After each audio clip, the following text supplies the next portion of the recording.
नमस्कार दोस्तों। आज हम आपको लेकर चलते हैं अपने मथुरा, वृंदावन, बरसाना और गोवर्धन की यात्रा पर। ये यात्रा हमने 4 दिन और 3 रातों में कवर की थी। यहाँ जाने के लिए हमने ट्रेन पकड़ी थी निज़ामुद्दीन से, जो कि 12:30 बजे चलती है और मथुरा उतारती है 2:30 बजे। वहाँ से हम लोग वृंदावन गए धर्मशाला के लिए। धर्मशाला लेने के बाद हम शाम को 5 बजे करीब निकले और ये था हमारा पहला डेस्टिनेशन, इस्कॉन टेम्पल। इसको अंग्रेज मंदिर भी बोला जाता है। तो देखिए इस्कॉन टेम्पल को, थोड़ा सा नज़ारा लीजिए। ये लोग जो ऊपर जा रहे हैं यहाँ पे जप करते हैं, हरे राम राम राम हरे हरे, हरे कृष्णा कृष्ण कृष्ण हरे हरे। इस प्रकार यहाँ पर पूरे मंदिर में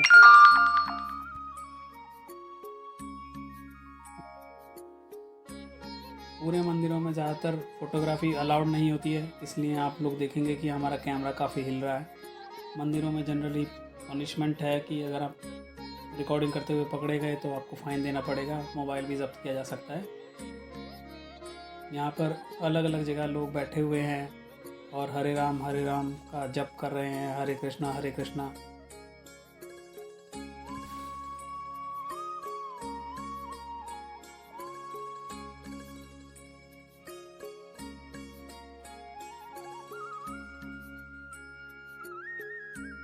यहाँ ये हम मंदिर के अंदर जा रहे हैं। यहाँ पर सामने भगवान श्री कृष्ण की मूर्तियाँ हैं।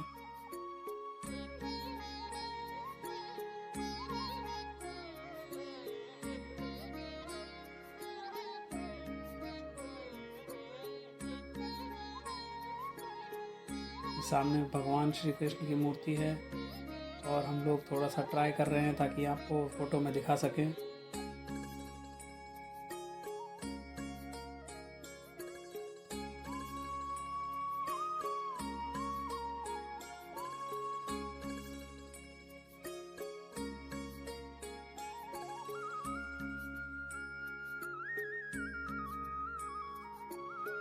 काफ़ी बड़ा, काफ़ी अच्छा, काफ़ी साफ़ सुथरा मंदिर है ये। अलग अलग भगवान की प्रतिमाएं लगाई हुई हैं, आप देख सकते हैं कितने लोग थे। नेक्स्ट हमारा डेस्टिनेशन था प्रेम मंदिर, जो कि इस्कॉन टेम्पल से हार्डली 1 किलोमीटर की दूरी पर है, आप वॉकिंग जा सकते हैं।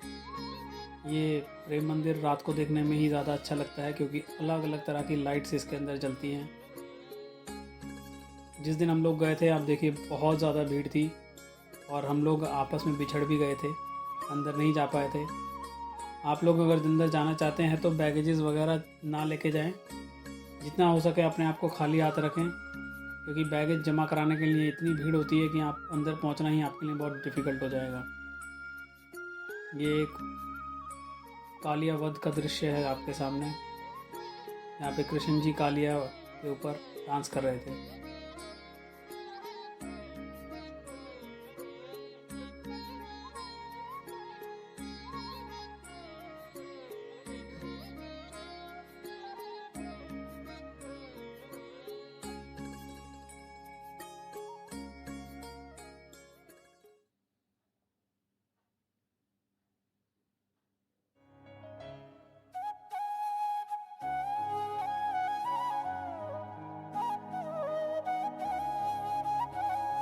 बहुत ज़्यादा भीड़ है इस मंदिर में।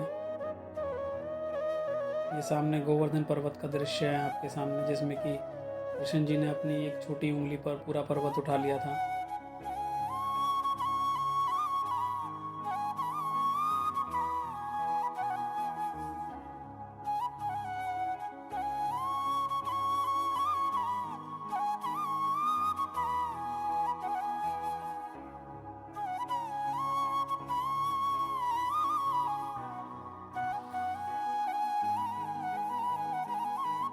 अभी ये हम लोग सुबह नेक्स्ट डे है,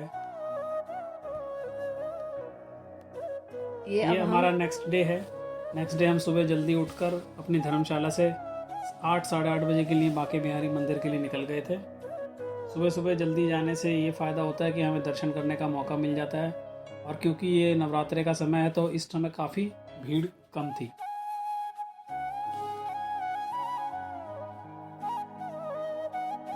हम बांके बिहारी मंदिर के अंदर जा रहे हैं।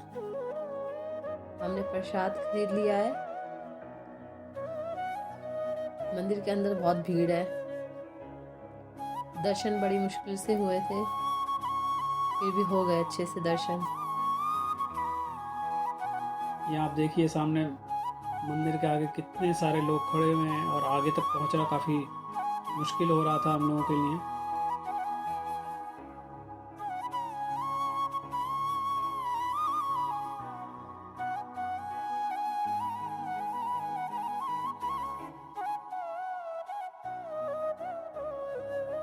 वृंदावन में सबसे फेमस मंदिर माना जाता है बांके बिहारी जी का, और यहाँ पहुँच पाना अपने आप में एक बहुत ही बड़ी बात है, क्योंकि हर किसी को इनके दर्शन हो पाना पॉसिबल नहीं होता है। हम लोगों ने दर्शन किए अच्छे से, प्रसाद भी चढ़ाया।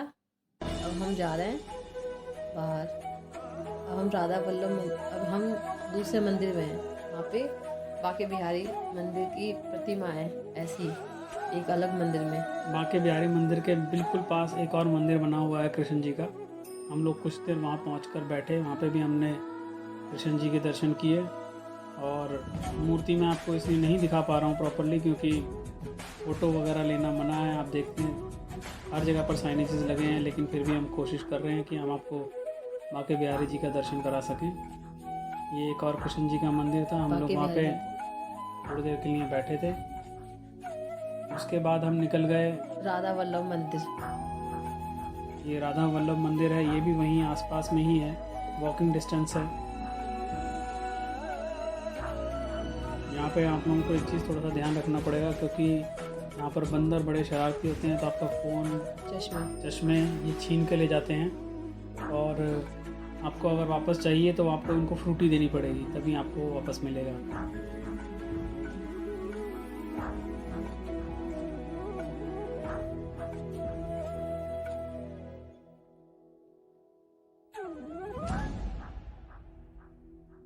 यहाँ पे भी अच्छे से दर्शन हो गए हम लोगों के।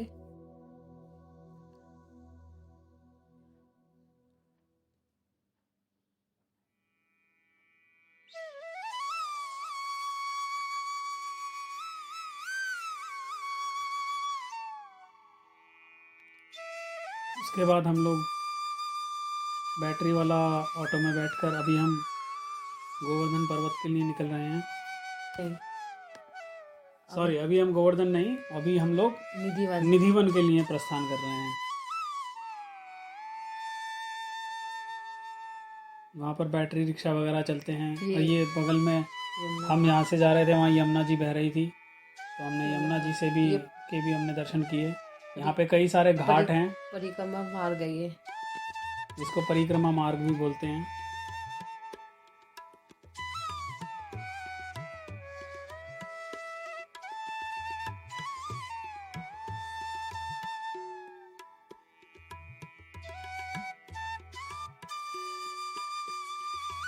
ये देखिए वहाँ की सड़कों का नज़ारा आप लीजिए। ये है निधिवन। निधिवन में कहा जाता है कि रात्रि के समय कोई नहीं रुकना चाहिए, और हम लोग भी जब गए थे तो दिन में गए थे। 1 बजे करीब ये मंदिर बंद हो जाता है। बंद नहीं होता है, खुला रहता है ये मंदिर पूरे टाइम। अच्छा, मंदिर खुला रहता है हमेशा, बस रात के टाइम ही ये बंद होता है। 7 बजे के बाद बंद हो जाता है। अंदर ये एक और कुछ कुंड है ये, जो कि हमें हमारे साथ जो पंडित जी अंदर गए थे उन्होंने दिखाए थे।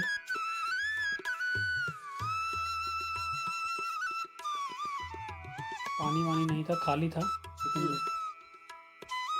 तो ललिता कुंड बोलते हैं।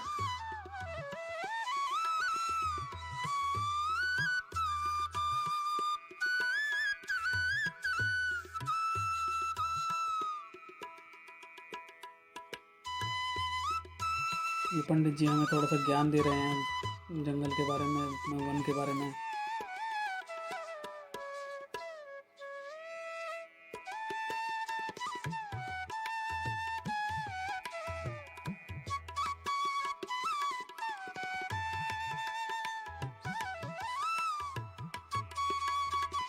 निधिवन के अंदर ही अलग अलग जगह पर मंदिर बने हुए हैं छोटे छोटे, वहाँ पे भी हम लोग दर्शन कर रहे हैं और पूजा कर रहे हैं।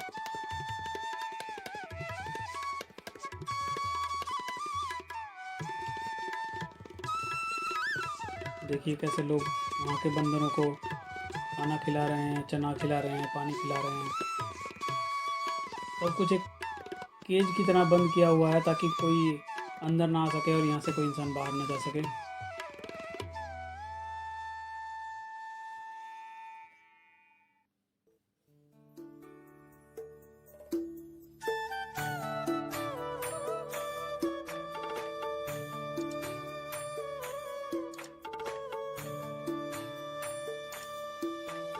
देखिए कैसे बंदरों को पानी पिलाया जा रहा है।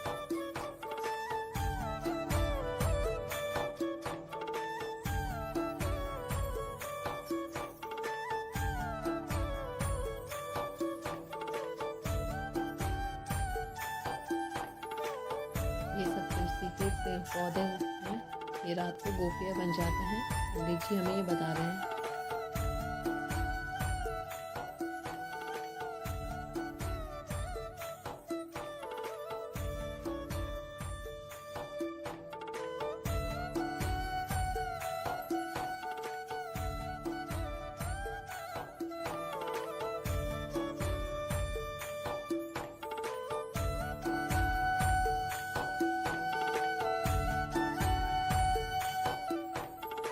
इसे रास मंडल बोलते हैं।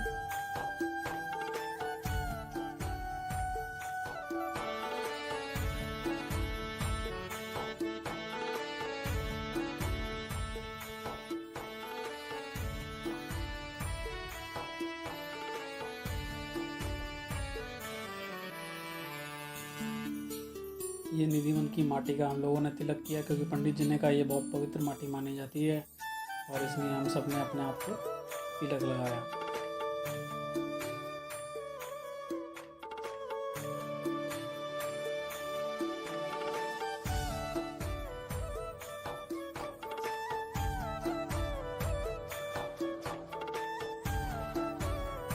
और हम लोग वहाँ से निकलकर निधिवन से निकलकर आ चुके हैं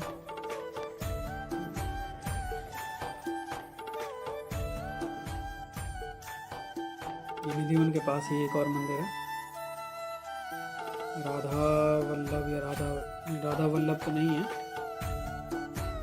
राधा गोविंद के नाम से ये मंदिर है। यहाँ पर भी हम लोग आए, कुछ समय हमने बिताया। उसके बाद हमने मंदिर की परिक्रमा की।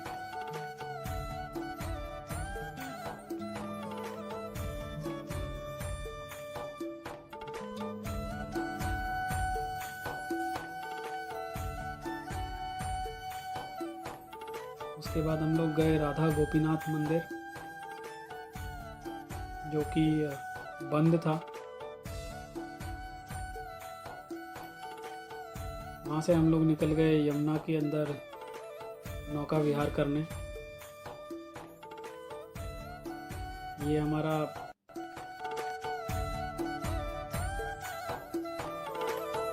ये केशी घाट से हम लोगों ने नाव में थोड़ा सा सैर किया।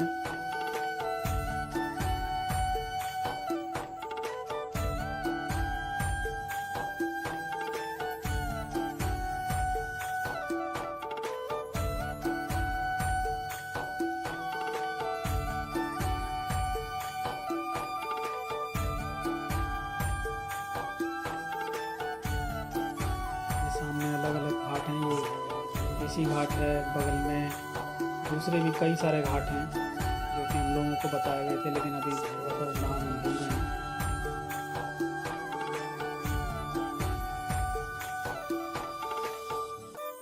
बच्चे भी नाव के अंदर पूरा एंजॉय कर रहे थे।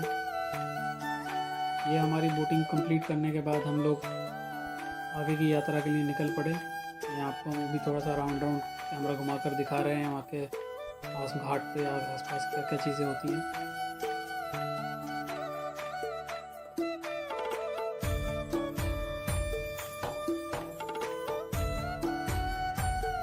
ये आरती घाट भी कहा जाता है, केसी घाट को आरती घाट भी कहा जाता है।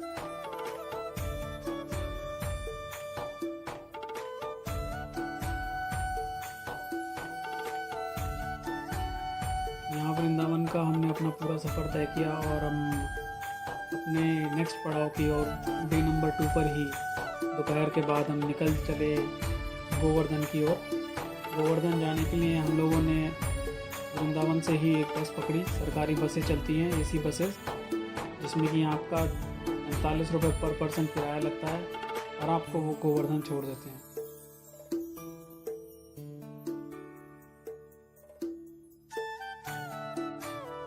फिलहाल के लिए अभी हम आपको अलग अलग घाट दिखा रहे हैं। आरती घाट के अगल बगल में जो और काफ़ी सारे घाट हैं।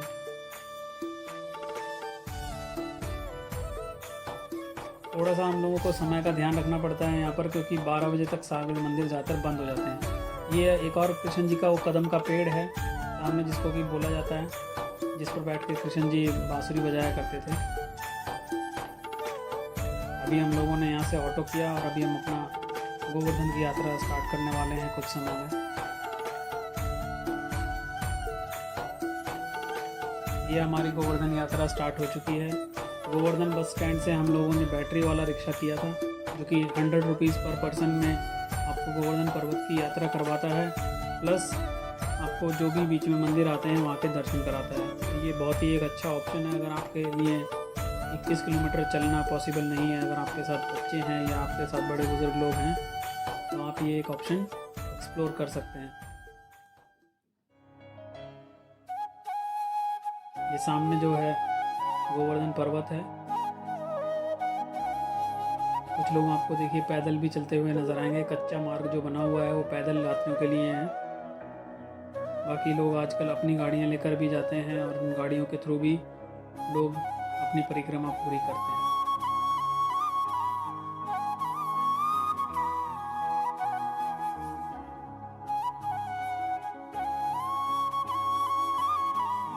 ये बीच में हमें एक और मंदिर के दर्शन कर रहे थे, जिसका कि नाम पूंछरी का लोटा बोला जाता है।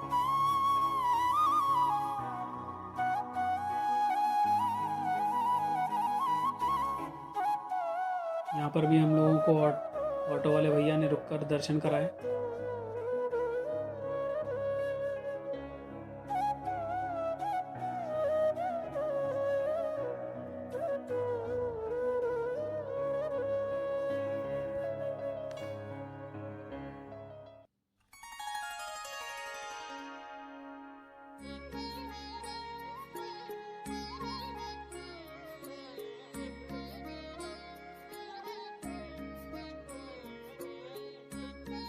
अब हम वहाँ से आगे बढ़कर उस जगह जा रहे हैं जहाँ पे माना जाता है कि कृष्ण जी ने जब गोवर्धन पर्वत को उठाया था तो उसी जगह से अपनी उंगलियों के थ्रू उस पत्थर को उठाया था। ये सामने आपके दिख रहा होगा, ये गोवर्धन पर्वत का वो हिस्सा है, वो शिला है ये, जहाँ से कृष्ण जी ने इस गोवर्धन पर्वत को उठाया है। इवनिंग के समय हम लोग पहुँचे थे तो वहाँ पर दूध जल चढ़ाना मना हो गया था और अभी इस टाइम प्रसाद चढ़ाने का समय था, तो जल हमें चढ़ाने के लिए मना कर दिया गया था।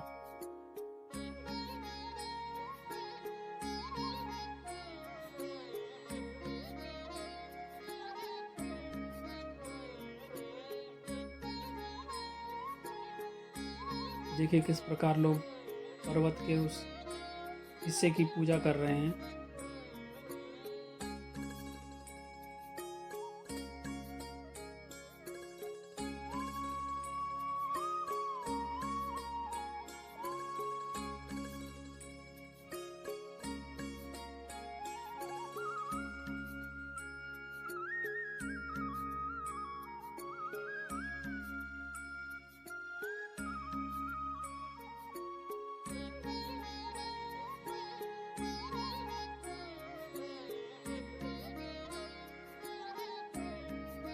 वहाँ से हम आगे बढ़े और अब हम आ चुके हैं राधा कुंड की ओर।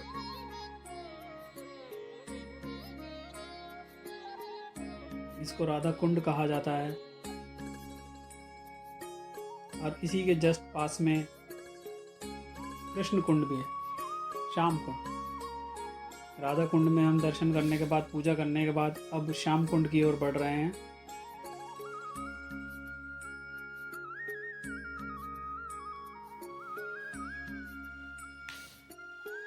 यहाँ पर बंदरों ने हमारे ऊपर अटैक कर दिया और हमारे हाथ में जो प्रसाद की थैली थी वो छीन कर ले गए। तो आप लोग भी थोड़ा समझदारी से काम लें। अगर कुछ खाने पीने की चीज़ आपके पास है तो थोड़ा सावधानी से वहाँ से निकलें, क्योंकि बंदर बहुत ज़्यादा लोग हैं वहाँ पर और चश्मा, कैमरा, मोबाइल खाना, ये सब आपसे छीन लेते हैं।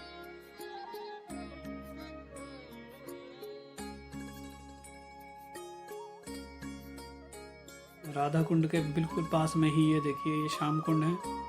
यहाँ पर भी हमने बैठकर कुछ दर्शन किए कुंड के और पूजा अर्चना की।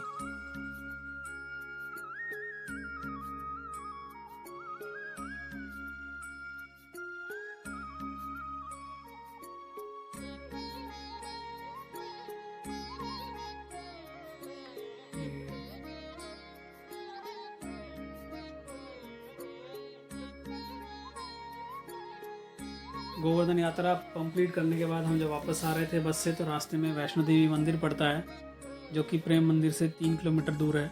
हम वहीं उतर गए और वैष्णो देवी मंदिर में हम लोग दर्शन करने के लिए आ गए।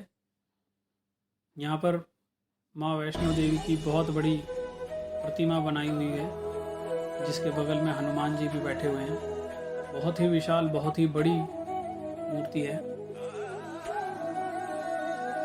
यहाँ पे बाहर हम प्रसाद मिलता है, लेकिन हमने वहाँ से नहीं लिया, क्योंकि अंदर ही मंदिर ने आपको प्रसाद लेने के लिए अरेंजमेंट किया हुआ है, जिसमें 100 रुपये में आपको प्रसाद दिया जाता है अंदर मंदिर में चढ़ाने के लिए।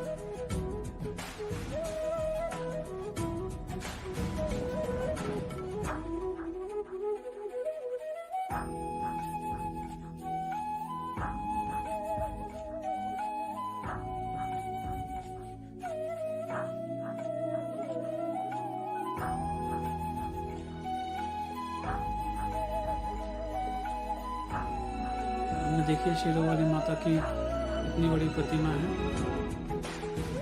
और कैमरे में आपको आइडिया नहीं लग रहा होगा, लेकिन जब आप रियलिटी में देखते हैं तो सच में बहुत ही बड़ी, बहुत ही ह्यूज प्रतिमा है ये।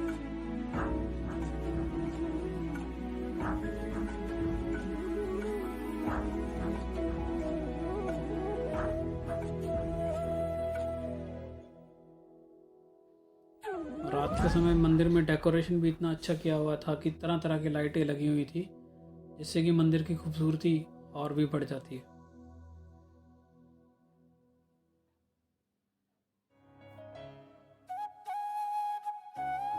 ये देखिए शेरों वाली माँ और हनुमान जी।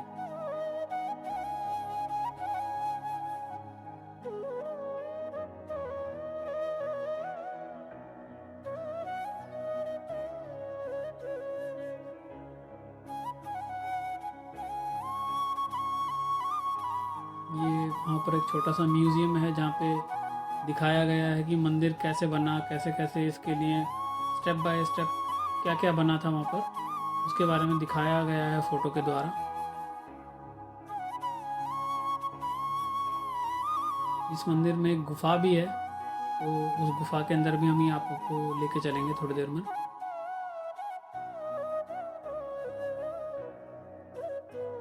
ये हम आ गए हैं मेन मंदिर में।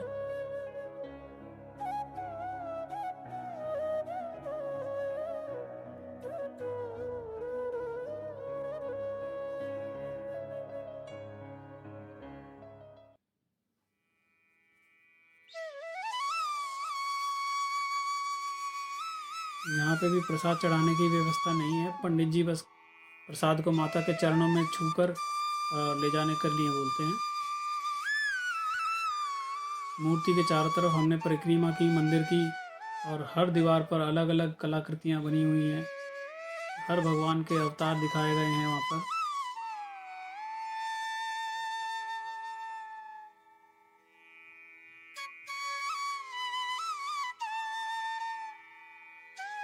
ये हनुमान जी जब संजीवनी बूटी लेने के लिए पर्वत ले आए थे।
ये जो सब आप मूर्तियाँ देख रहे हैं ये मंदिर के चारों तरफ बनी हुई हैं। बीच में माता का मंदिर है और उसके चारों तरफ ये मूर्तियाँ बनाई हुई हैं जो कि देखने में काफ़ी आकर्षित लगती हैं।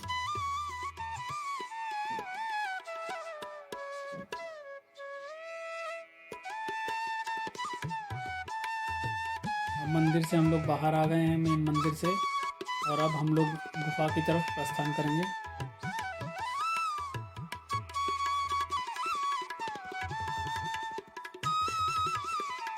ये गुफा की एंट्री है। यहाँ पर कोई टिकट वगैरह नहीं लगता है, फ्री ऑफ कॉस्ट है, आप आराम से जा सकते हैं।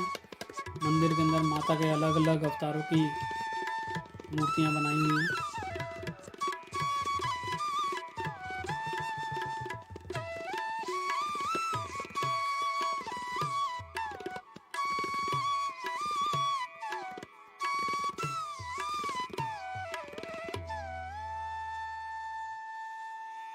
ये इस समय हम लोग गुफा के अंदर आ चुके हैं।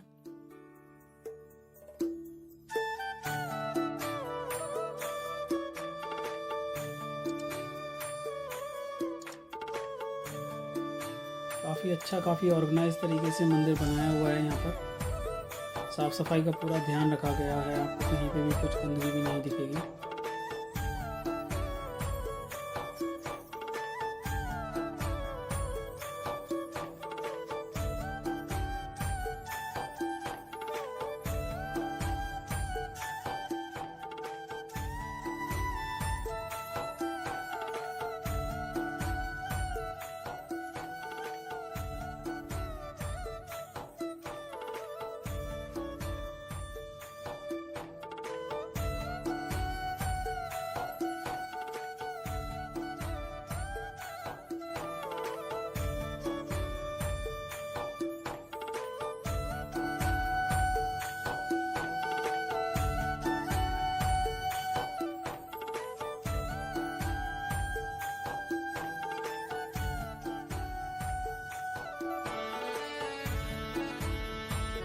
हम गुफा से बाहर निकल रहे हैं।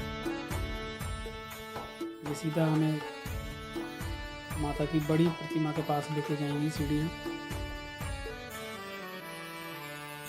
जिसके कि अब अभी हम परिक्रमा करने वाले हैं।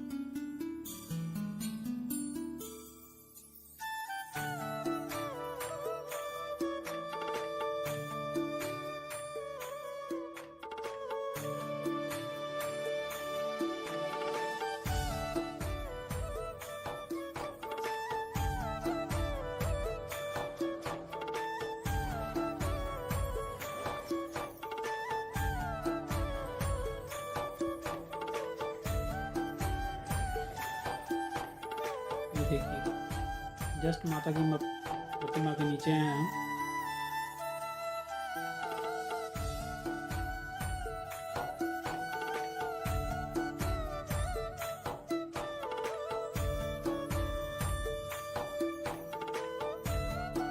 यहाँ आसपास अभी और भी कंस्ट्रक्शन चल रही है और भी काफ़ी मंदिरों का निर्माण हो रहा है। कहा जाता है मथुरा वृंदावन में 5000 से भी ज़्यादा मंदिर हैं।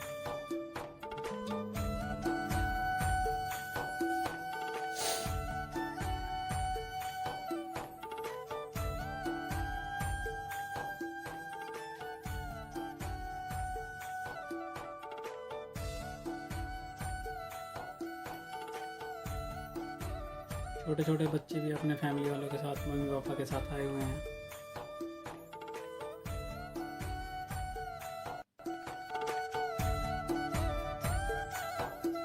ये मूर्ति सच में बहुत ही बड़ी है, लेकिन वीडियो में देखकर अंदाज़ा नहीं लग सकता। रियलिटी में आप देखेंगे तो आप खुद, मतलब हम भी खुद अचंभित रह गए थे कि कितनी बड़ी प्रतिमा बनाई हुई है।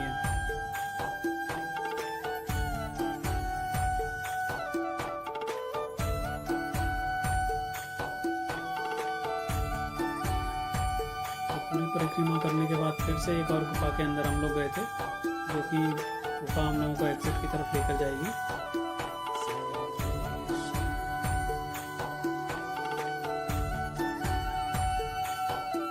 यहाँ से निकलने के बाद, वैष्णो देवी मंदिर से निकलने के बाद हम लोगों ने थोड़ा सा कुछ खाना पीना खाया, कचौरी खाई। उसके बाद हम अपने होटल पर चले गए थोड़ा सा आराम करने के लिए। ये हमारा होटल बोल लो, धर्मशाला बोल लो, श्री वृंदा धाम के नाम से थी। थोड़ा सा हम आपको अभी अपने होटल का टूर करा देते हैं। 1000 रुपये पर नाइट में विदेशी के साथ हमें ये मिला था।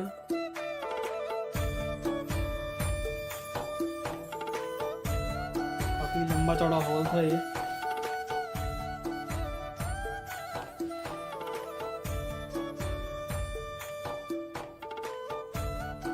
लिफ्ट की सुविधा भी थी।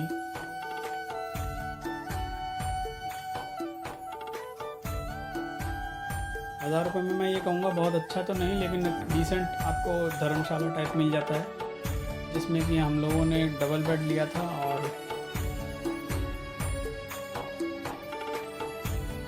एसी, गीज़र, सारी सुविधाएं उपलब्ध थी। सेपरेट किचन भी दिया हुआ है। इनकेस अगर कोई लोग चाहते हैं अपने साथ कुछ चाय वगैरह बनाना चाहें तो सेपरेट किचन में बना सकते हैं। एक अलमारी भी दी हुई है साथ में, अटैच बाथरूम है। क्योंकि हम लोग अभी अक्टूबर के महीने में गए थे तो इतनी गर्मी नहीं थी, लेकिन हाँ दोपहर में मंदिर से घूम फिर के जब हम आते थे तो थोड़ा हमें एसी की ज़रूरत वहाँ पे पड़ जाती थी। ये हम लोग अभी वैष्णो देवी मंदिर से आने के बाद डे नंबर 2 पर ही, क्योंकि हम लोगों के पास इवनिंग में समय बच गया था तो हमने सोचा चलो फिर से प्रेम मंदिर चला जाए, क्योंकि हार्डली 500 मीटर की वॉकिंग डिस्टेंस पर था वो हमारे होटल से। ये हम लोग डे 2 पर इवनिंग में फिर से प्रेम मंदिर आ चुके हैं, जो डे 1 में हम प्रॉपरली नहीं देख पाए थे, क्योंकि हम लोग आपस में सामान जमा करने की वजह से बिछड़ गए थे और अलग अलग हो गए थे। डे 2 संडे होने के बावजूद भी काफ़ी भीड़ थी, लेकिन हाँ सैटरडे को जितनी थी उससे थोड़ी सी कम थी।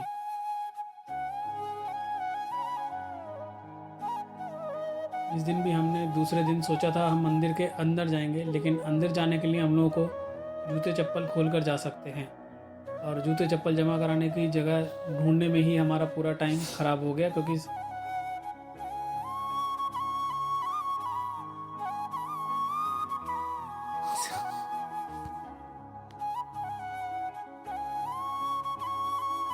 ये अब हमारा डे नंबर 3 स्टार्ट हो चुका है।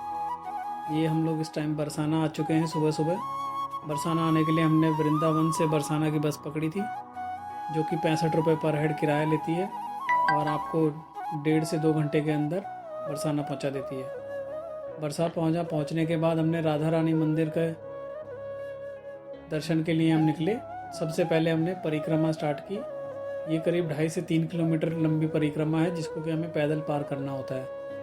रास्ते में अलग अलग प्रकार के मंदिर आते हैं, देखिए।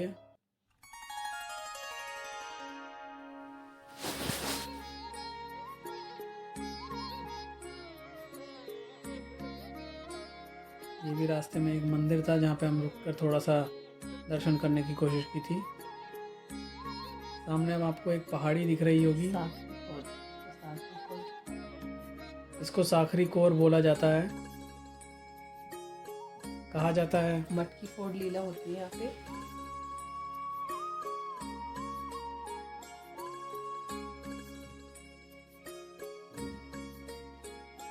ये है साखरी कोर।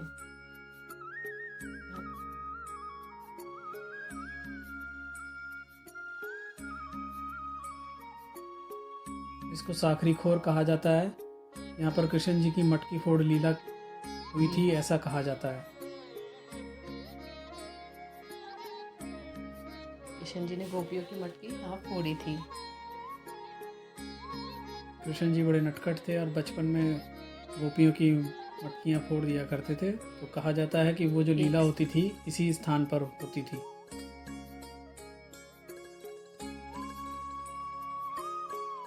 इस साखरी खोर को पार कर कर हम और आगे बढ़े, और ये परिक्रमा पथ पर ही है। हमारी जो परिक्रमा थी उसी पथ में ये आ रहे थे सब।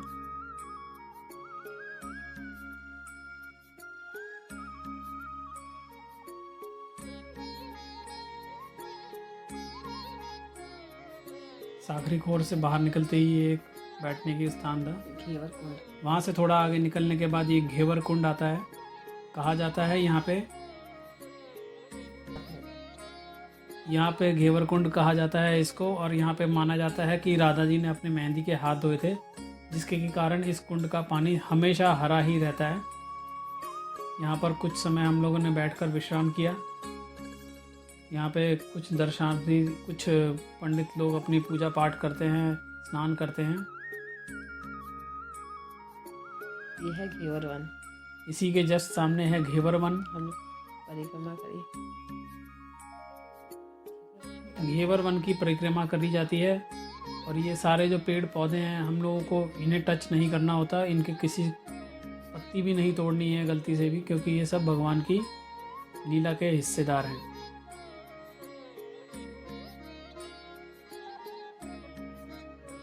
घेवर वन के बारे में कहा जाता है कि यहाँ पर कृष्ण जी का राधा रानी ने श्रृंगार किया।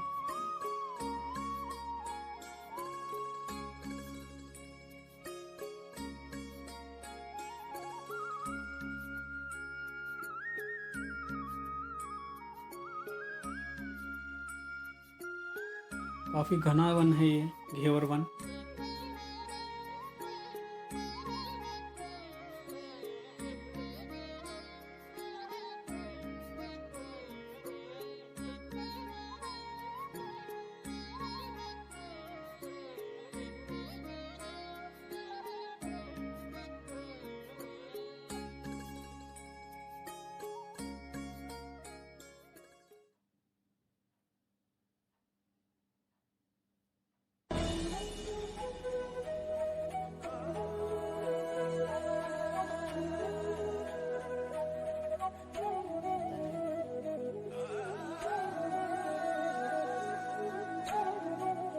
बड़ा सुंदर है।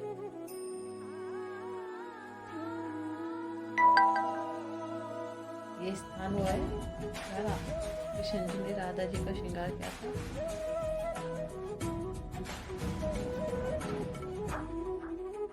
श्री राधा रानी की गोद भराई की रस्म यहाँ पर हुई थी।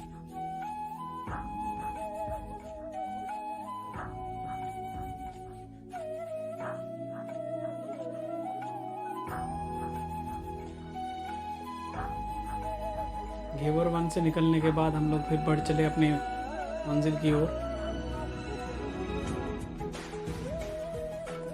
यहाँ पूरे रास्ते में बंदर ही बंदर थे। एक तरफ जंगल, एक तरफ पेड़ पौधे, एक तरफ बंदर। काफ़ी मनमोहक दृश्य था ये।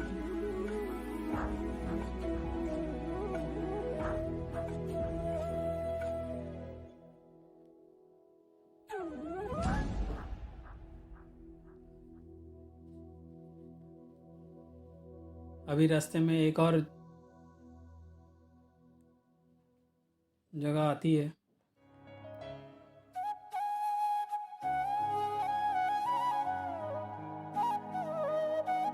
इसको दानगढ़ बोला जाता है।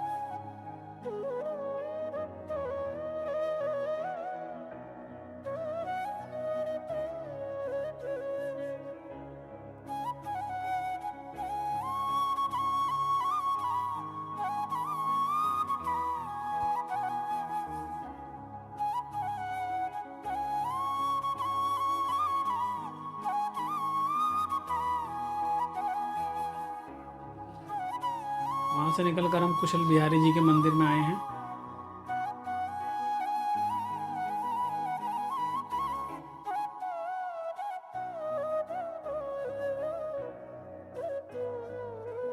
ये सामने कुशल बिहारी जी का मंदिर है, जो कि राजस्थान सरकार की तरफ से और उत्तर प्रदेश सरकार की तरफ से बनाया गया है।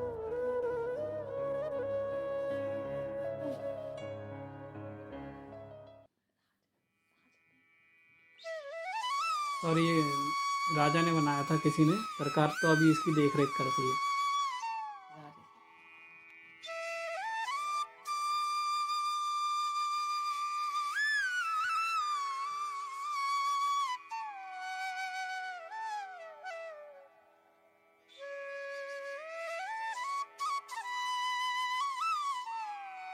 सुबह 8 बजे हम लोग वृंदावन से निकले थे और यहाँ तक पहुँचने में हमें 11 बज चुके थे और 12 बजे तक राधा रानी जी का मंदिर बंद हो जाता है। इसलिए अब यहाँ से हमें निकलकर सीधा जाना है राधा रानी जी के मंदिर। तो कुछ समय यहाँ पर बैठकर आराम करने के बाद हम लोग निकल पड़े राधा रानी जी के लिए। ये वो जगह है जहाँ पे राधा रानी जी की मूर्ति प्रकट हुई थी।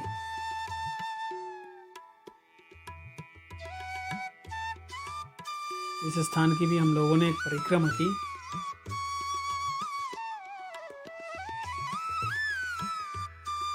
और फिर अपनी मंजिल की ओर चल दिए।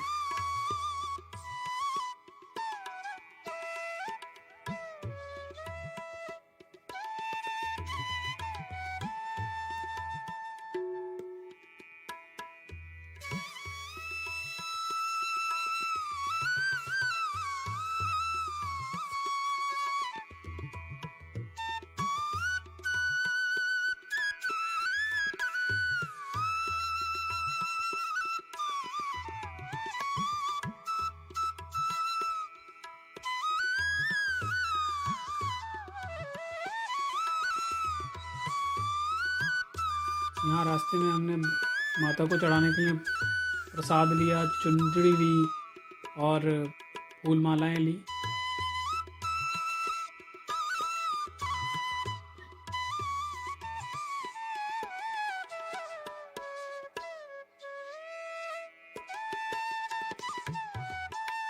ये फाइनली हम मंदिर में पहुंचने वाले हैं और अब हम यहाँ से एंटर करेंगे राधा रानी जी के मंदिर में।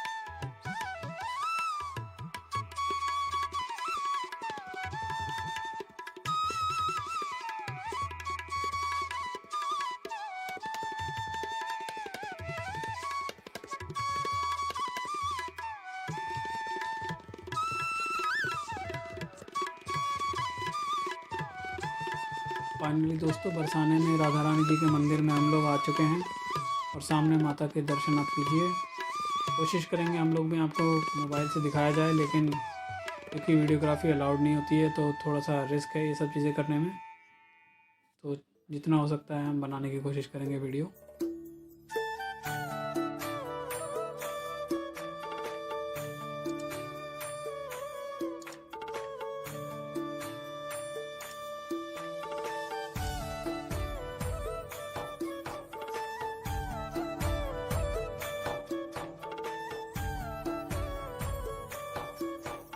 बरसाने में राधा जी का ये मेन मंदिर है।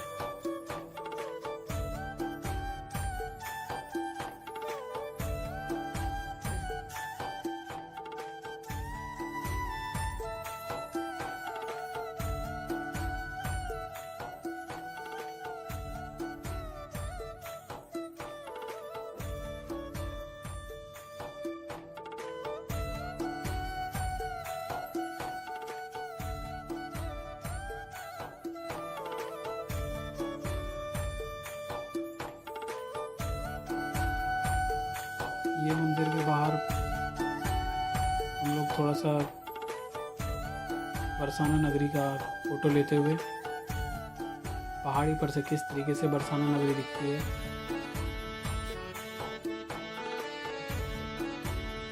इन सबको ब्रिजवासी भी बोला जाता है।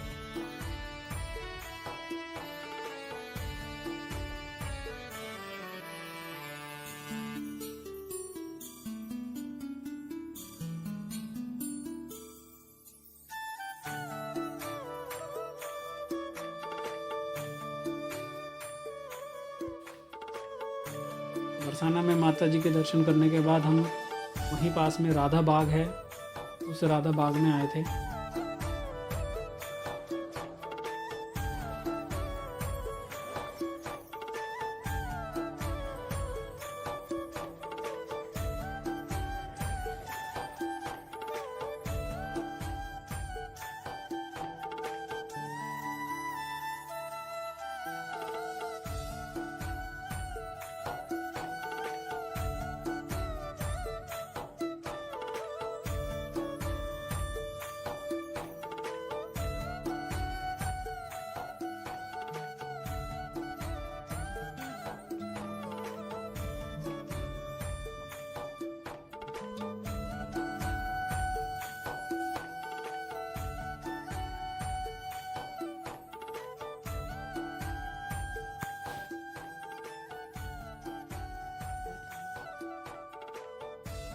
ये राधा बाग में हम लोग परिक्रमा कर रहे हैं।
ये पंडित जी ने हमें बताया कि वो स्थान है जहाँ पे राधा कृष्ण जी खेला करते थे।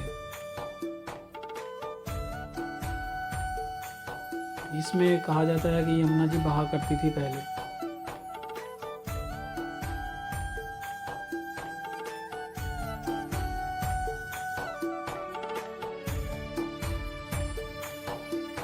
राधा रानी राधा बाग से निकलकर हम लोग वहाँ पर एक और फेमस मंदिर है, कीर्ति मंदिर। तो हम लोग कीर्ति मंदिर में आए थे दर्शन करने के लिए।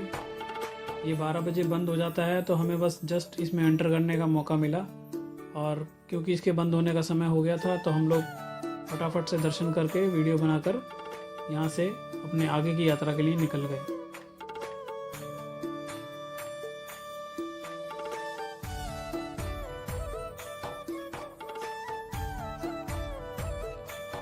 कीर्ति मंदिर दर्शन करने के बाद हम लोगों का नेक्स्ट पड़ाव जो था डे नंबर 3 पर, वो था नंदगांव।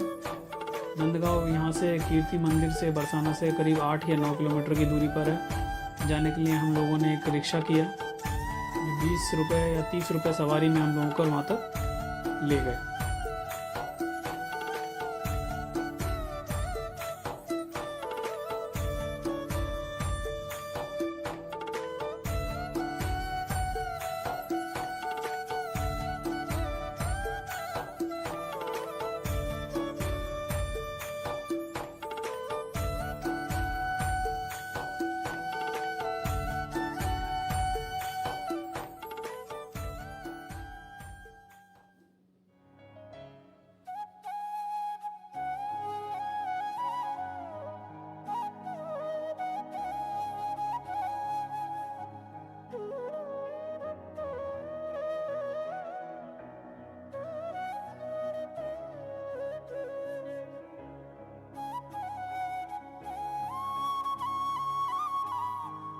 अब हम लोग नंदगांव पहुंच चुके हैं और अब मंदिर की तरफ बढ़ रहे हैं, जो कि पहाड़ी के ऊपर है।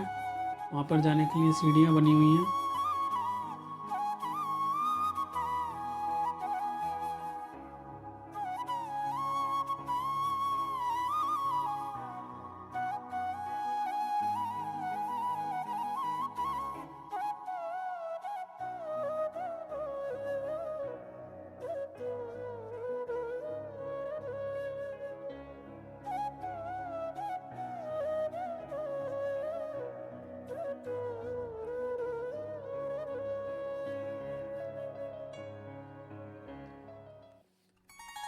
ये नंदगांव की गलियां हैं जहाँ से होते हुए हम लोग मंदिर की तरफ बढ़ रहे हैं।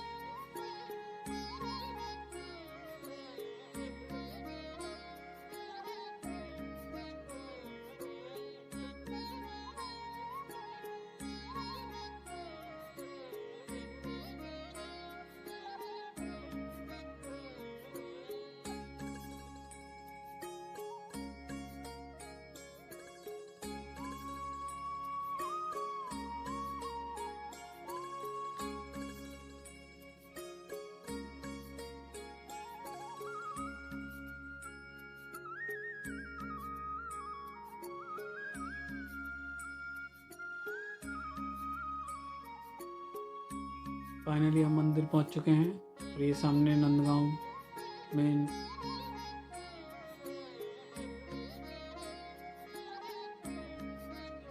नंदेश्वर मंदिर है।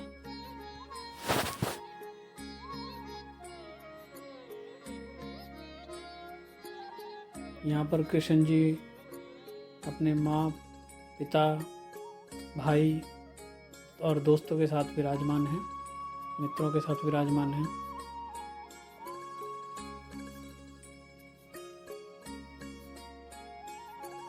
जिस समय हम लोग पहुँचे थे उस समय मंदिर में आरती चल रही थी, तो इसलिए वहाँ पहुँचकर हमें बैठकर आरती में शामिल होने का मौका मिला।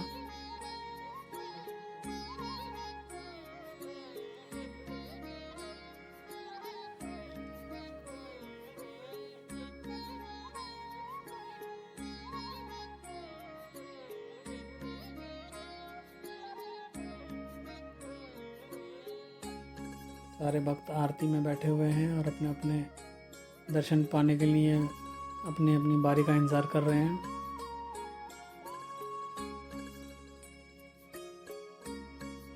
क्योंकि आरती के वक्त हम लोग पहुंचे थे तो काफ़ी भीड़ हो गई थी उस समय।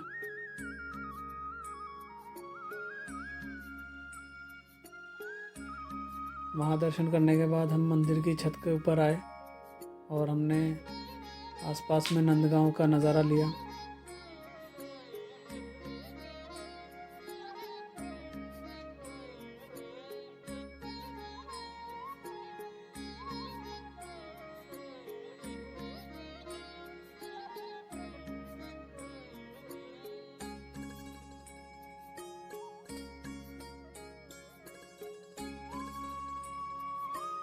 नंदगांव से निकलकर हम वापस अपने होटल वृंदावन आ गए और ये हमारा डे नंबर 3 था, जिसमें हम लोगों ने फिर से प्रेम मंदिर के अंदर जाने का सोचा और अब की बार हमने तय किया कि अब की बार मंदिर के अंदर जाकर दर्शन ज़रूर करेंगे।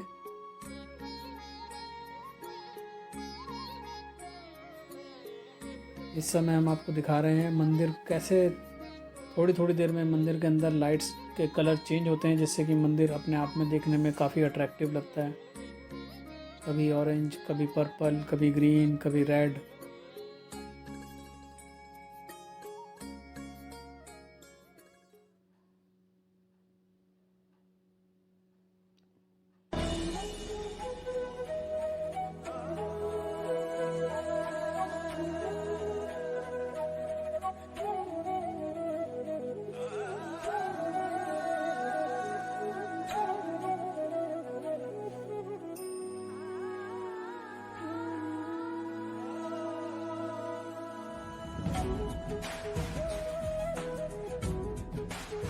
इस मंदिर में 7:30 बजे तक फाउंटेन शो भी होता है, तो अगर आप लोग 7:30 बजे से पहले पहुंच जाते हैं तो आप आराम से उसको देख सकते हैं, एंजॉय कर सकते हैं।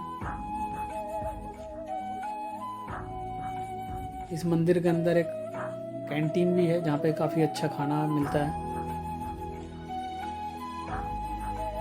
तो अगर आप लोग चाहें तो यहाँ पे अपना डिनर भी कर सकते हैं।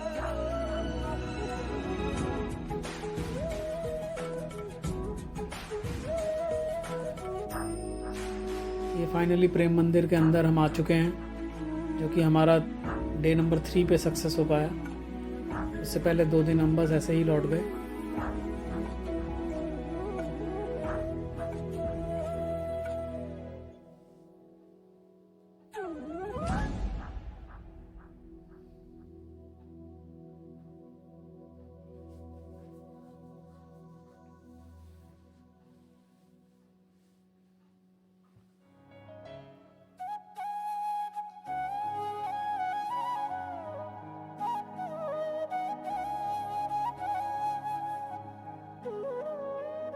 फाइनली मंदिर दर्शन करने के बाद हम लोग डिनर करने के लिए मंदिर की कैंटीन में चले गए, जो कि 8:30 बजे तक बंद हो जाती है।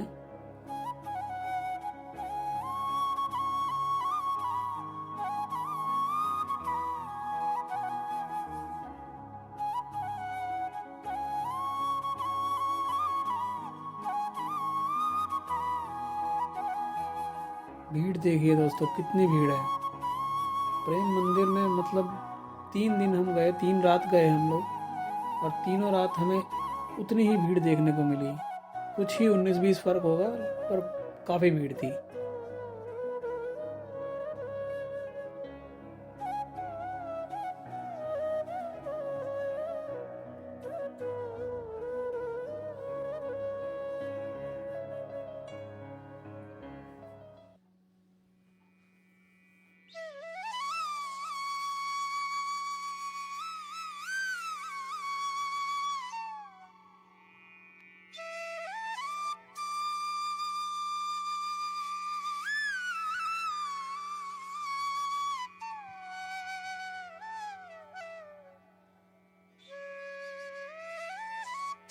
ये श्री कृष्ण जी और अर्जुन जी का रथ है।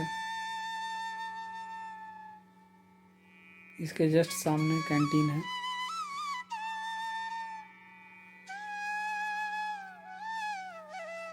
ये सामने आपको दिख रही होगी कैंटीन।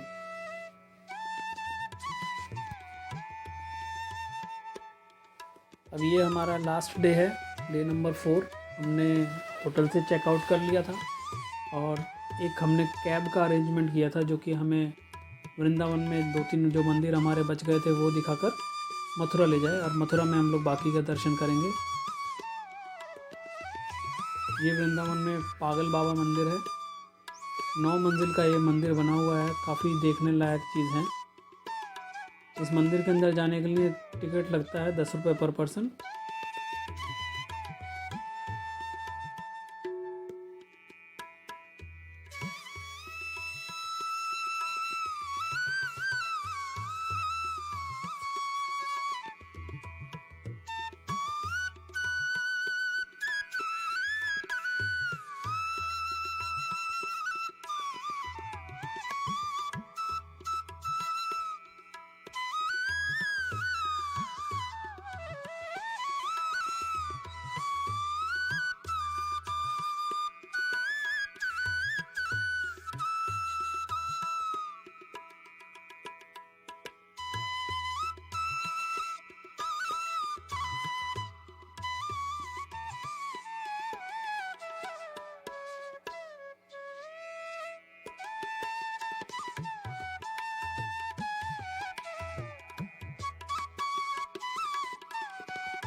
सॉरी, ये थोड़ा सा ब्लैकआउट हो गया था।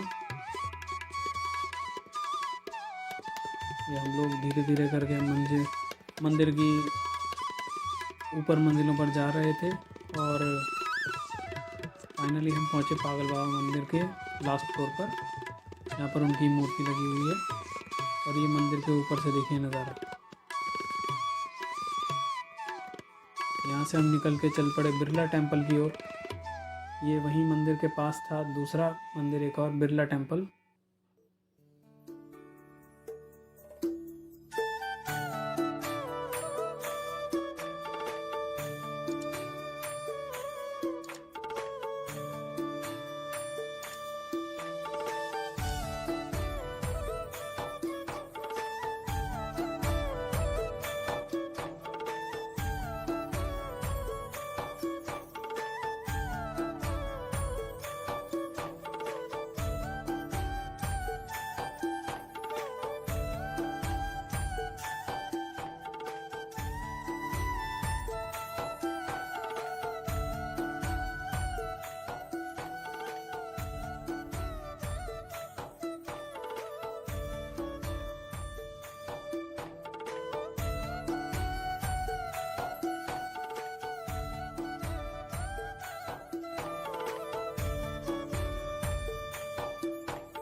ये बिरला मंदिर के बाहर का नज़ारा है। काफ़ी हरियाली है, काफ़ी पेड़ पौधे हैं यहाँ पर। एक अच्छा वातावरण है।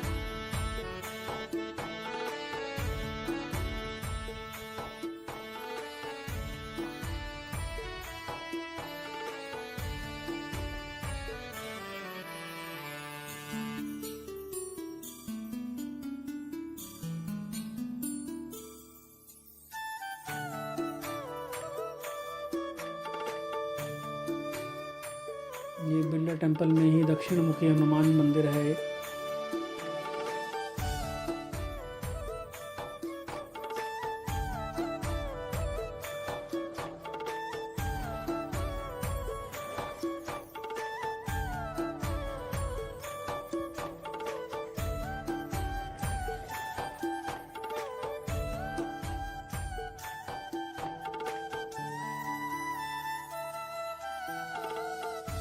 फाइनली बिरला मंदिर के दर्शन हम लोग कंप्लीट करने के बाद अब निकलने वाले हैं अपने नेक्स्ट स्टेप की ओर, नेक्स्ट पड़ाव की ओर।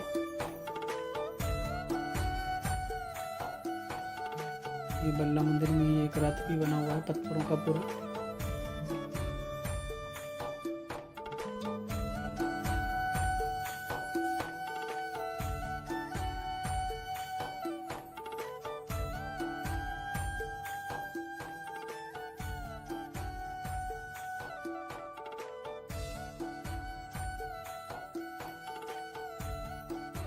ये हम लोग आ गए हैं मथुरा। मथुरा में ये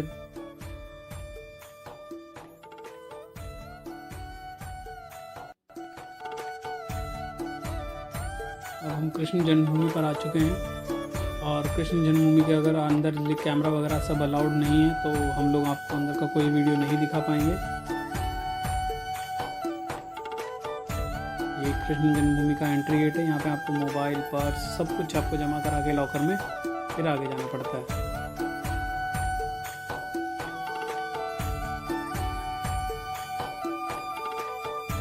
कृष्ण जन्मभूमि में दर्शन करने के बाद हम लोग अपना नेक्स्ट स्टेप पे आ गए हैं, नेक्स्ट पड़ाव पर आ गए हैं, जो कि है गोकुल। गोकुल में ये गणेश जी का एक मंदिर था जहाँ से हम लोगों ने अपना दर्शन करके अपनी यात्रा का आरंभ किया। ये वो कदम का पेड़ है जहाँ पर कहा जाता है कि कृष्ण जी बैठकर अपनी बांसुरी बजाया करते थे। और ये भी एक घाट है, यहाँ पर भी कुछ लीलाएं हुआ करती थी।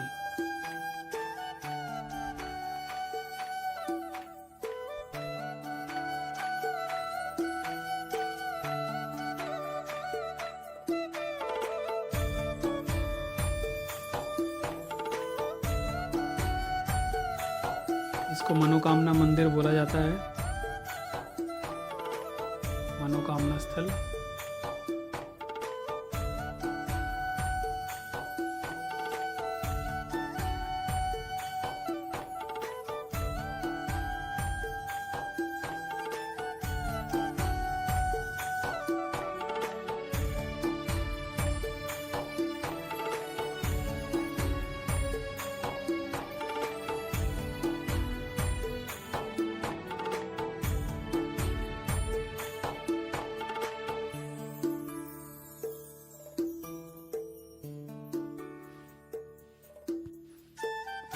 ये ब्रजेश्वर जी मंदिर है।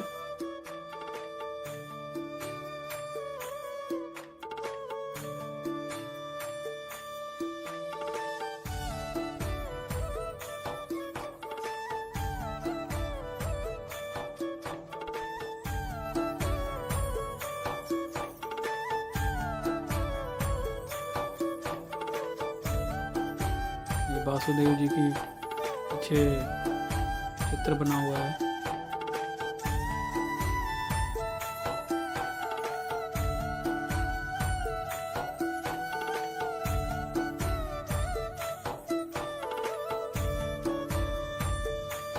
यहाँ ये कहा जाता है कि जब भोलेनाथ कृष्ण जी के लला रूप के दर्शन करने आए थे तो माँ यशोदा ने उन्हें दर्शन नहीं करने दिए थे। उसके लिए उन्होंने फिर वहाँ पर 3 दिन 3 रात बैठकर तपस्या की थी। ये वही स्थान है जहाँ पर भोलेनाथ ने तपस्या की थी।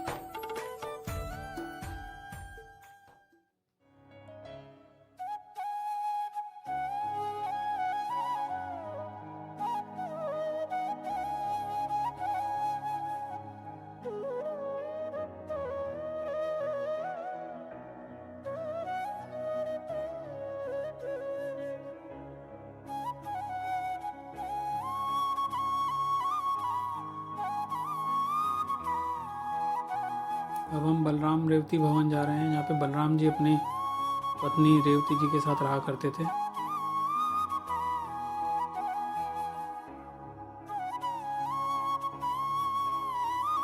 बलराम रेवती भवन।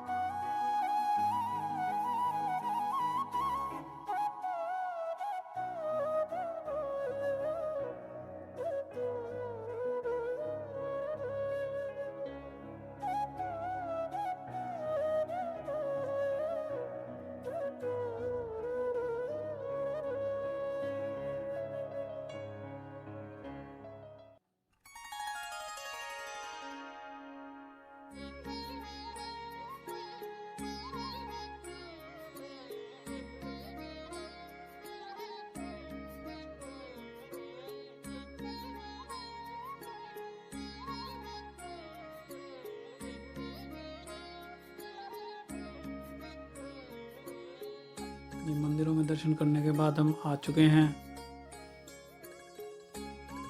इस मंदिर को कहा जाता है 84 खंबा।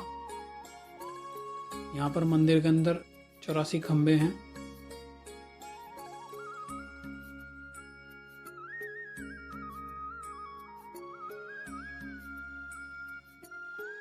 इस 84 खंबे मंदिर को भी नंद भवन बोला जाता है।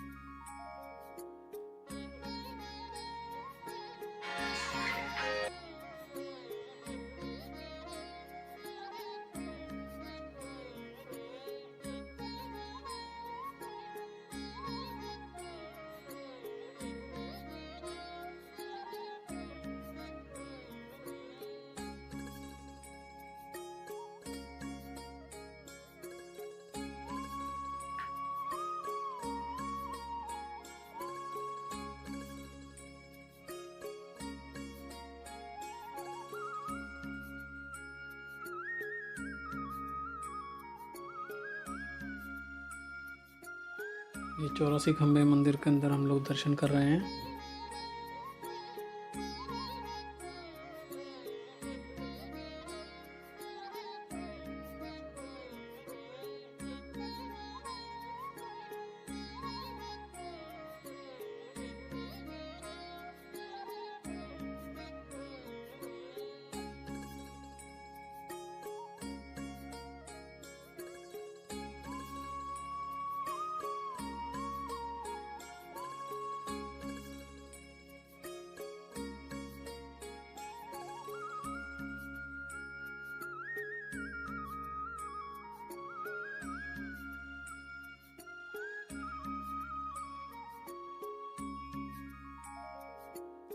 यहाँ से हम मंदिर से निकल कर, पुरानी गोकुल भी बोला जाता है 84 खंबे को, वहाँ से हम लोग निकल कर अभी ब्राह्मण घाट आ चुके हैं। ब्राह्मण घाट ऐसे ही कुछ इसको बोला जाता है, थोड़ा सा नाम में क्लैरिटी नहीं है।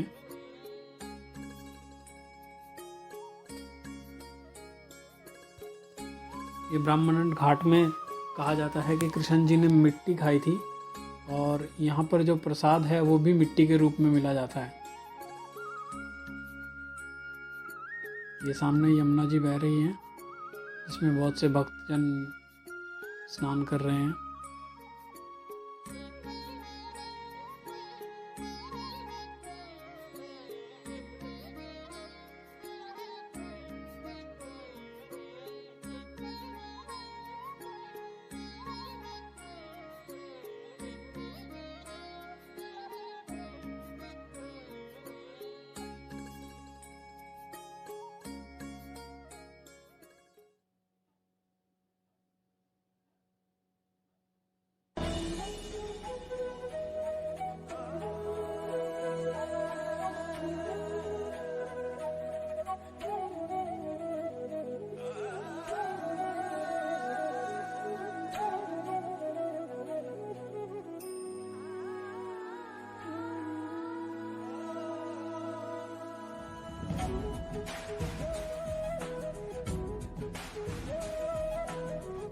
इसको ब्रह्मांड घाट बोलते हैं और सामने ब्रह्मांड विहार मंदिर भी है। अभी हम ब्रह्मांड विहार मंदिर में दर्शन के लिए अंदर जाएंगे।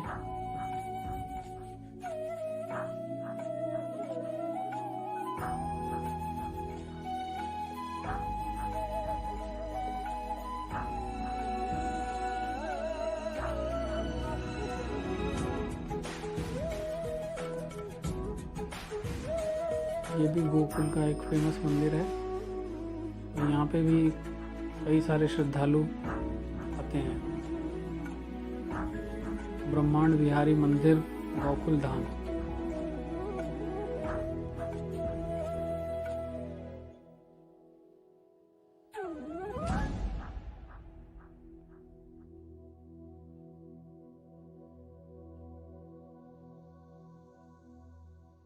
ये भगवान के दर्शन कर लीजिए।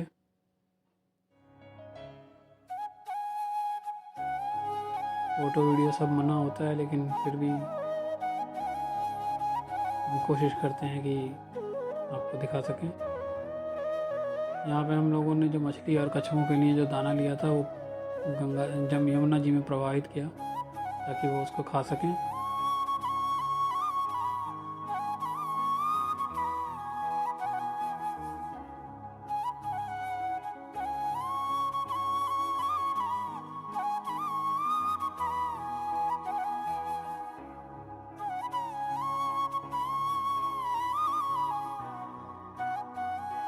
ब्रह्मांड घाट के पास एक और है चिंताहरण महादेव घाट। तो यहाँ पे हम महादेव जी की पूजा करने के लिए आए थे।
अब हम वहाँ से निकल कर आ चुके हैं रमन रेती। ये मंदिर के खुलने का समय शाम को 4 बजे का होता है, और हम क्योंकि यहाँ पे 3 बजे पहुँच गए थे तो मंदिर के जस्ट सामने कुछ हिरन और कुछ बतख का पार्क है, जिसका कि हम लोग देखकर टाइम पास कर रहे थे।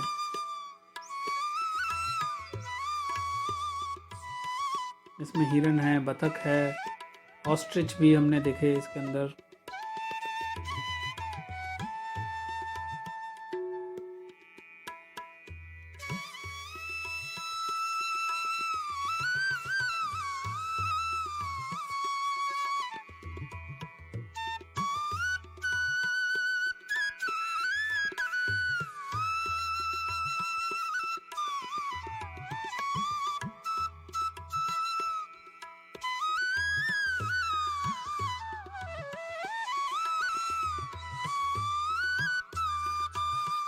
हिरन तो काफ़ी सारे थे यहाँ पर। ऑस्ट्रिच सिर्फ 2 ही थे, लेकिन मैं उनको शायद कैमरे में कैद नहीं कर पाया।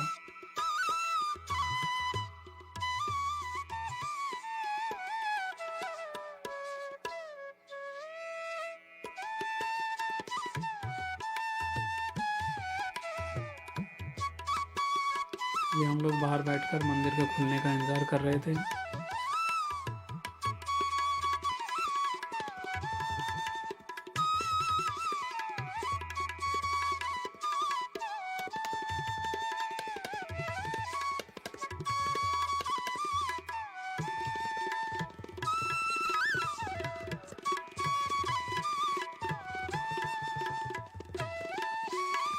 फाइनली 4 बजे मंदिर के जब द्वार खुले तो हम लोगों ने अंदर एंट्री ली।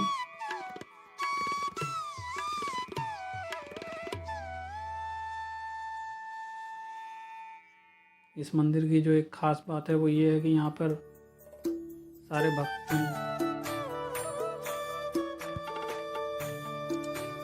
सारे भक्तजन मिट्टी में खेलते हैं, क्योंकि कहा जाता है कि कृष्ण जी भी यहाँ पर मिट्टी में खेला करते थे। तो वही फीलिंग लेने के लिए यहाँ पर भी सारे भक्त मिट्टी में कोई खेलता है, कोई लोट लगाता है।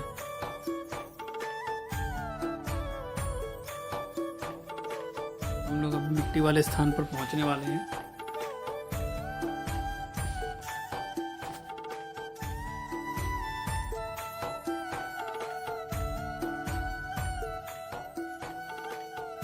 और ये हमारे डे 4 का लास्ट पड़ाव होने वाला है। इसके बाद हम लोग रेलवे स्टेशन की ओर रवाना होंगे और वहाँ से ट्रेन पकड़कर दिल्ली वापस आ जाएंगे।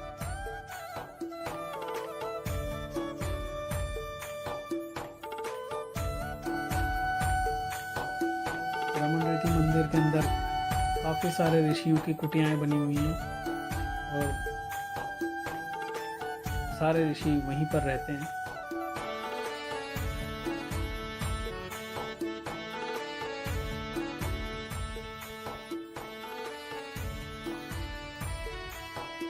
सामने वो स्थान है जहाँ पर मिट्टी है और अभी जाके हम लोग वहाँ पर मिट्टी में खेलेंगे।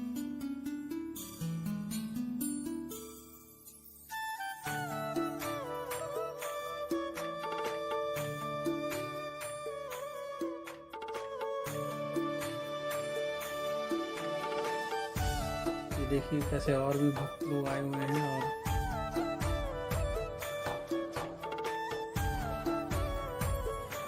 सब लोग मिट्टी में बैठे हुए हैं।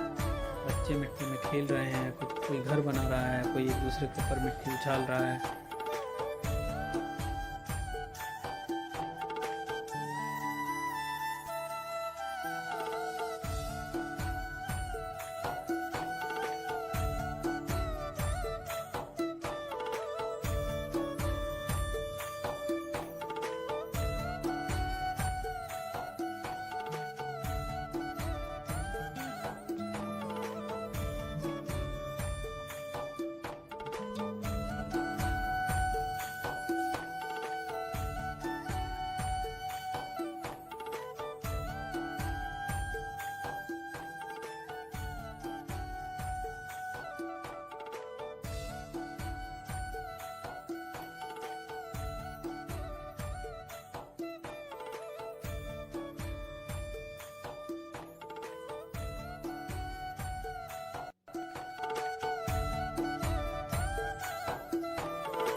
जैसा कि मैं बता रहा था आपको कि वहाँ पर कुटिया बनी होती हैं ऋषियों की, आप देख सकते हैं इस वीडियो में। मंदिर के चारों तरफ कुटिया बनी हुई है घास फूस से।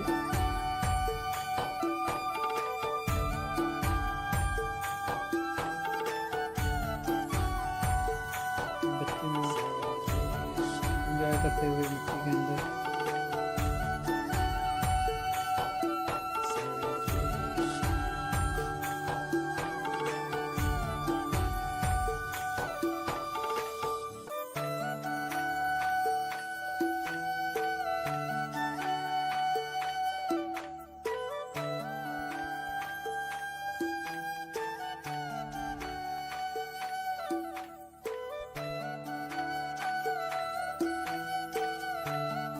ये देखिए सामने कुटिया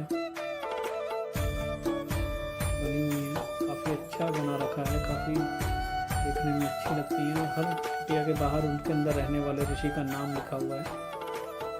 कुछ ऋषि बाहर बैठे भी हुए हैं जिससे कि भक्त लोग वहाँ जाकर उनसे आशीर्वाद भी ले रहे हैं।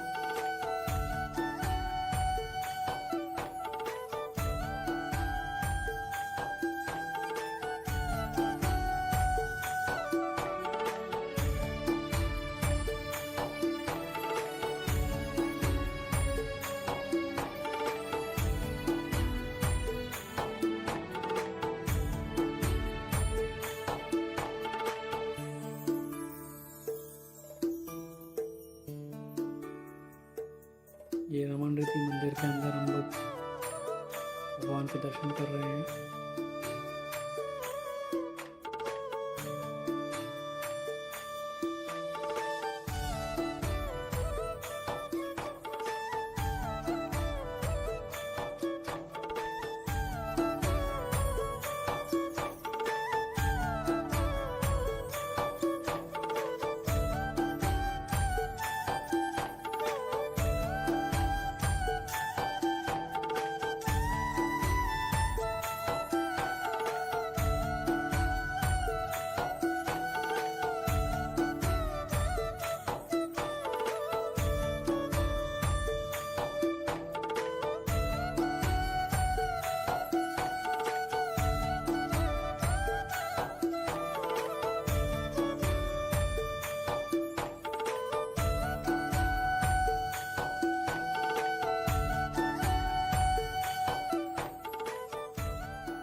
ये रमन रेती मंदिर के बाद हमारे होटल के पास एक मंदिर था, उसका भी हमने छोटा सा वीडियो डाला है इसके अंदर।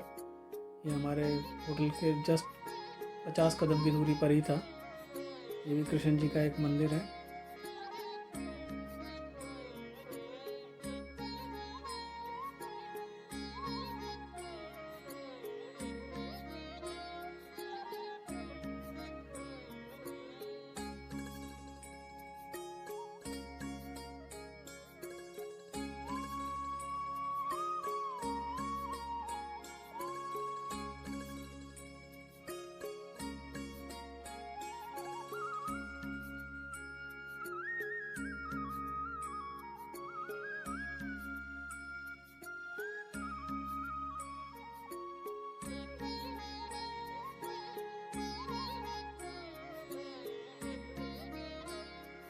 मंदिर तो इतने हैं मथुरा वृंदावन में कि मतलब हम लोग चाह कर भी सबको कवर नहीं कर सकते, लेकिन फिर भी हम लोगों ने अपनी 4 दिन और 3 रात की यात्रा में काफ़ी मंदिर कवर करने की कोशिश की और जितना हो सकता था हम लोगों ने जाके भगवान के दर्शन किए।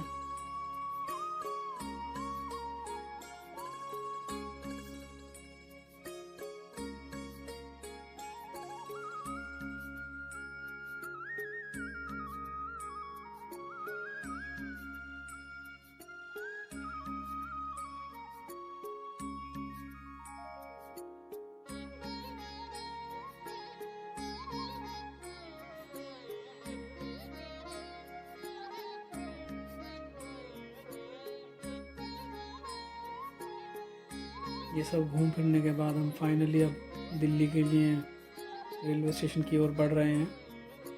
उससे पहले हमने रास्ते में रुककर चाय पी।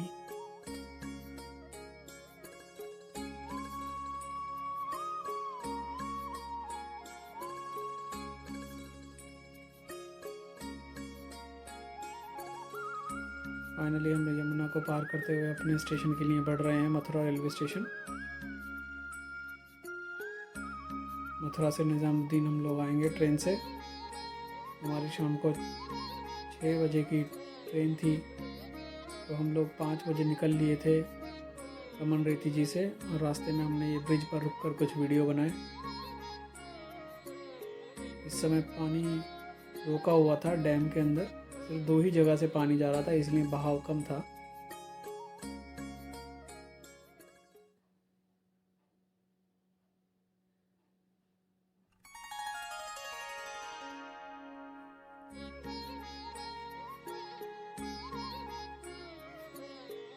दोस्तों, हम लोगों ने इस वीडियो में आपको जितना हो सके मथुरा, वृंदावन, बरसाना, गोवर्धन की दर्शन कराने की कोशिश की है।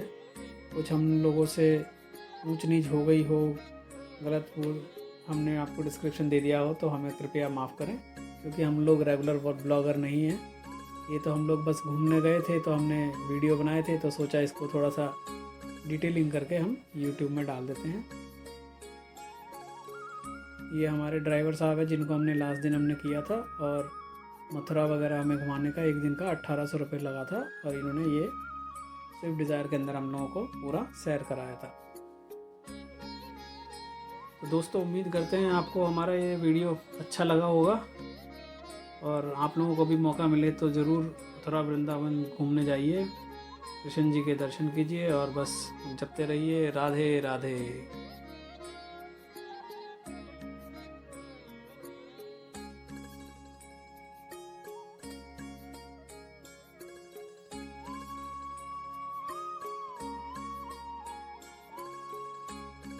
Bye bye.